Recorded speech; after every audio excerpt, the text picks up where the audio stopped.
मालेगाव तालुक्यातील करंजगव्हाण शिवारात Ekvira poultry form समोर कसुंबा रस्त्यावर पुढे चालणाऱ्या दुचाकी स्वाराने अचानक वळण घेतल्याने झालेल्या अपघातात एकाचा मृत्यू झाला। मालेगाव येथील नगरपालिकेतर्फे शहरवासियांना 2 दिवसाआड पाणी पुरवले जात असून त्यासाठी वर्षभरात 1100 ते 1200 MCFT पाणी पुरवले जाते। या अपुऱ्या पाण्यामुळे शहरवासी पाणी टंचाईला तोंड देत असताना दुसरीकडे मनपा आरक्षित पाणी साठ्याचे नेमके करते काय असा प्रश्न सर्वसामान्यांना पडला। चांदवड तालुक्यात महाराष्ट्र राज्य विद्युत वितरण कंपनीच्या 20व्या वर्धापन दिनानिमित्त 1 ते 6 जून दरम्यान विद्युत सुरक्षा सप्ताह आयोजित करण्यात आला। कर्मवीर भाऊराव पाटील विद्यालय व कनिष्ठ महाविद्यालय विंचूर येथे जागतिक पर्यावरण दिन उत्साहात साजरा करण्यात आला। कडवण तालुक्यात आदिवासी सेवा समिती नाशिक संचलित पपू दत्त ठाकूर महाराज माध्यमिक विद्यालय सप्तशृंगीगड येथे जागतिक पर्यावरण दिन निमित्त वृक्षारोपण करण्यात आले।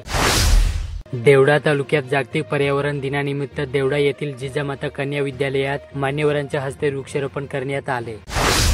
कृषी उत्पन्न बाजार समितीच्या सिन्नर मुख्य बाजार आवारात जागतिक पर्यावरण दिनाचे औचित्य साधून विविध वृक्षाचे रोपण करण्यात आले। इगतपुरी तालुका हा आदिवासी तालुका असून ही जिल्हा परिषदेचे अनेक शाळांची दुरुस्ती झाली असून यामध्ये जवळपास 50 शाळा या मॉडेल स्कूल आहेत। त्यामुळे विद्यार्थ्यांमध्ये शाळेत जाण्याची ओढ वाढली। मात्र दुसरीकडे दुर्गम भागातील शाळांची परिस्थिती फारशी चांगली नसून त्यांच्या विकासाचे प्रगती पुस्तक मात्र कोरेच आहे। चांदवड तालुक्यातील तळवाडे शिवारात सोमवारी दिनांक 2 रोजी महिलेसह तिच्या पतीस मारहाण केल्याची फिर्याद पोलिसात दाखल झाली। मनीषा ज्ञानेश्वर टोपे यांनी या प्रकरणी फिर्याद दिली। सिन्नर येथील माविप्र ITIच्या वतीने शुक्रवारी दिनांक 6 रोजी शिवराज्याभिषेक दिनाचे औचित्य साधून विविध कार्यक्रमाचे आयोजन करण्यात आले।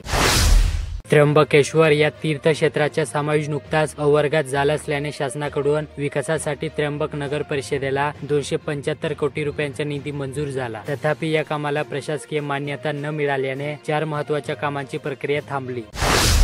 सिन्नर तालुक्यातील शेतकऱ्यांच्या लिफ्ट योजना व अनेक बँकेकडून शेतीसाठी घेतलेले कर्ज माफ करावे अशी मागणी प्रहार जनशक्ती पक्षाच्या वतीने तहसीलदार सुरेंद्र देशमुख यांच्याकडे निवेदनाद्वारे करण्यात आली।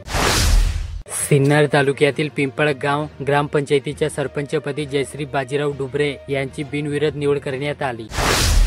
वोटार येथे अवघ्या अर्धा तास झालेल्या पावसाने शेतात पाणी साचले असून पिकाचे नुकसान झाले। वोटार येथे संतोष बागुल यांच्या फ्लावर पिकात साचलेले पाणी